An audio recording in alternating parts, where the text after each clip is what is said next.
one of the things that caused him the victory. In the third or fourth round, he came back and he had a little something on his nose. Right? I'm like, damn, where did that come from? He barely got hit. So that left hand up against the ropes. Looks like that opened it up. You probably had a better angle than me. So I don't want to say that just yet, and that's not something that you want to, you know what I mean? You don't want to rush the judgment on one night, but I didn't see anything wrong with his speed or reflexes, but it just seemed like that the punches had a bigger effect on him tonight. I don't know. A lot of people were saying that in the press with the body punches. You saw just a painted red along the sides of Caleb, and it looked like the body punches were having were a big bothering him. effect on him, man. I don't know, man. They was having a big effect on him. They were. I mean, and I think Resendiz is a decent guy, but I don't look at him to have bricks in his hands. So I don't know. Let me assess that.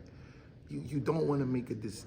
The one thing about this era that I hate is that these guys fight so seldom that one fight and then you got to think about it for 9 months and then you kind of rush to your decisions on them, so you don't have a big body of work. We're in an era where guys are not even going to have 30 fights in their career.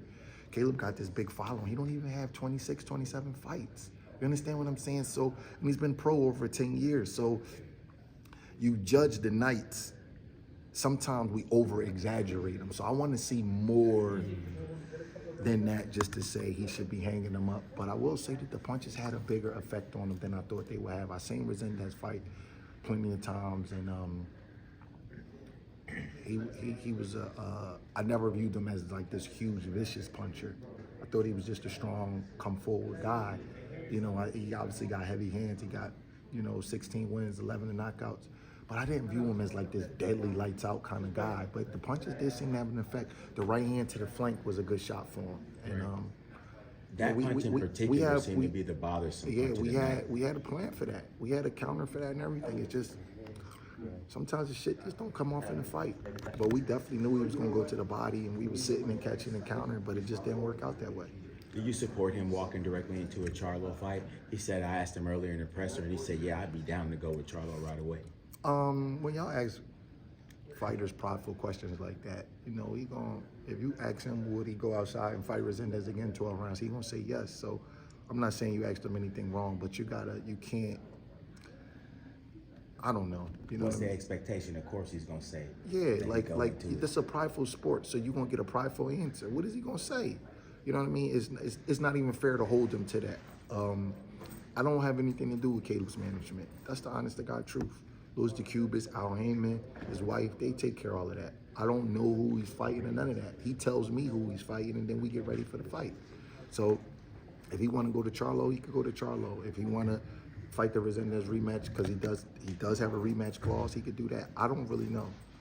He just has to regroup, and we gotta figure out some things and move forward. That's it. Brett, what do you think? I mean, you haven't had any time to watch the tape or really reflect, but what would Caleb have to execute in a rematch, and how confident are you that he could he could reverse the outcome of tonight? I think that he could.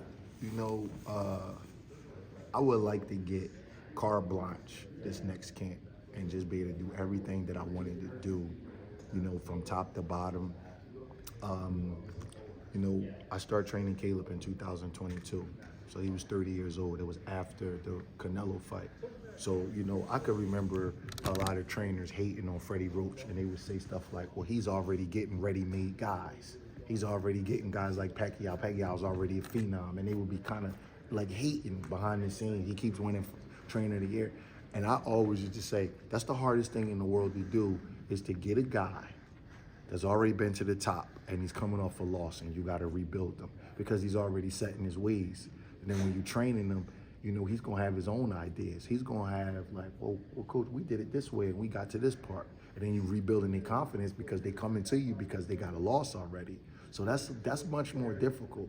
The easiest thing to do is you get a guy that's a ball of clay or a blank canvas with some talent, and there's nobody else, and you could just work with him and you, and y'all could get to grow together. I would rather do that any day of the week.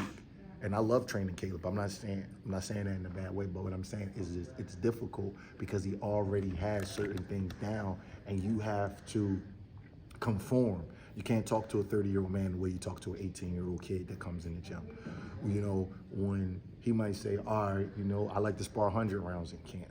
I don't want to, you know, and I'm just giving you hypotheticals. I'm not saying these are things that he said, but it's a lot more difficult. When I first started training Caleb, he had just got stopped by Canelo. He was off a whole year, and then he was in the ring with a big puncher, Anthony Durrell. That was not no easy camp.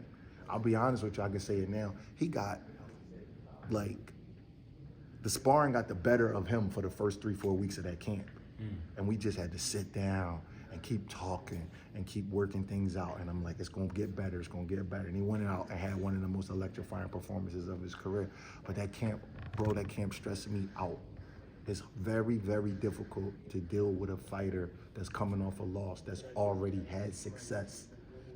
Because he's rich, you understand what I'm saying? So you gotta factor in hunger, you know, and I'll give Caleb credit because he trains hard every day and we always have good workouts. But I'm not a mind reader. I don't know what's inside of him, and you're going through a lot with that.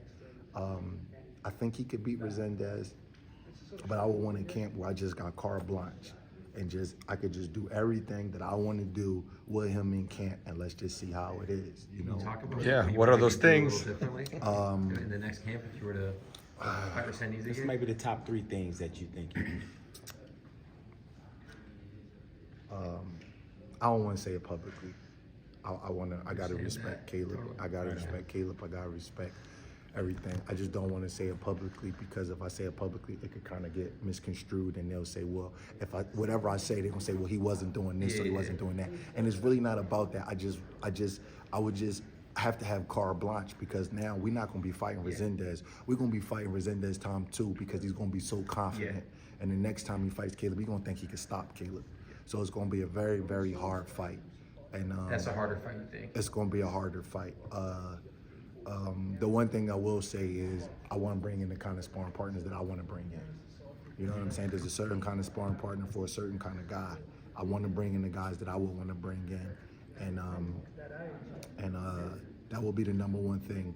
I'm not going to talk about anything else, but that would be, we would have to get a certain kind of guys to just deal with the pressure coming down the stretch.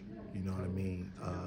The gym is for where you make your mistakes at. We have to get certain kind of guys to push him past that threshold of getting past, because Caleb is money. Caleb probably the best 4 or 5 round fighter in the fucking world. But once the fatigue starts setting in, you're running out of ideas and the guys keep putting pressure, then that's where we had some trouble. So I would want to be able to get past that. And if we get past that, we could handle Resendiz. But like I said, it's going to be a much harder fight next time. You know, because he was humble. He worried me all week, bro. I'm telling you. He was humble. He was talking about his baby, and he just had a real even demeanor. And I was just like, fuck, man. I kept telling Caleb, like, we got a fucking fight. Don't think this is a party. I kept saying it over and over in camp. You can ask Rich Barrientos and Tony Brady. I'm like, this boy is coming to fight, man. I'm telling y'all, don't fucking take this guy. And I'm not saying Caleb did, but I just got this thing with me where I've been on the other side of this and won some fights as big underdogs. And you know that look. You know that look when the guy is gonna fight. And it makes your stomach hurt. It makes you like queasy because you it's no such thing as, oh God, I got a feeling my guy gonna lose, I'm gonna pull out of a fight. You can't do that. But you know it when the guy is gonna throw down. You could just feel it in your guts. You could feel it in your bones. It's an energy they give off. And I swear to God on my kids, I told Caleb, I told his wife, I kept telling him, bro, this motherfucker gonna fight, bro. Don't believe the hype. This boy gonna fight. And all this stuff about them moving up in weight. Everybody in boxing is cutting 25 or more pounds. So when the guy get the fight at a weight 8 pounds higher, he gonna be fresh, he gonna have more muscles, he gonna have more carbs, his blood gonna feel better. That's not I'm not saying it's not a big deal, but sometimes it works out for him. You know what I mean? Because they don't have to dry out and go. I want y'all to peep something in boxing. Listen to how fighters talk at the weigh-in. At the weigh-in, before they get on the scale, listen to how they talk. Go interview a fighter.